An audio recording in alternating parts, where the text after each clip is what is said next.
Че тебе?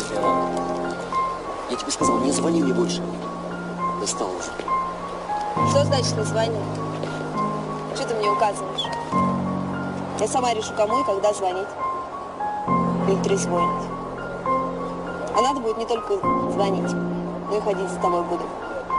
И выкидывать всякие номера, которые я сочту нужным. Чтоб ты был со мной. Ясно?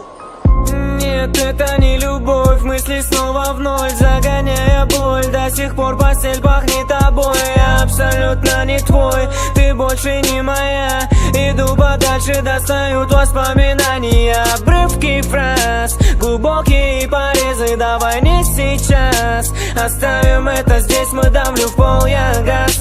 И в лицо дует ветер измены, где мы с тобой не встречаем рассветы. Расскажи мне, ну как ты поживаешь там? Плачешь ночами в подушку, часто пьешь до дна, пьешь одна, хочешь забыть все то, что было, но чувства берут вверх тебя.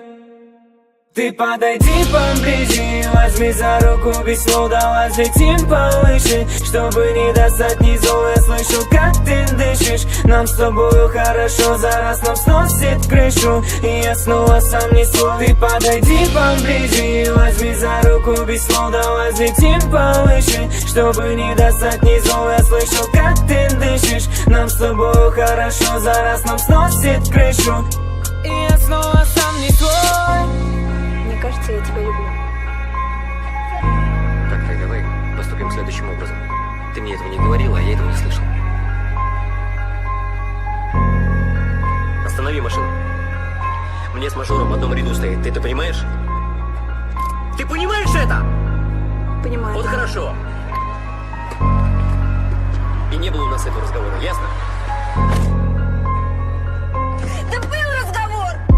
Я тут вспомнил, как с тобой мы мечтали, во снах летали за любовь руками. Теперь ты ушла, и то, что на сердце осталось, это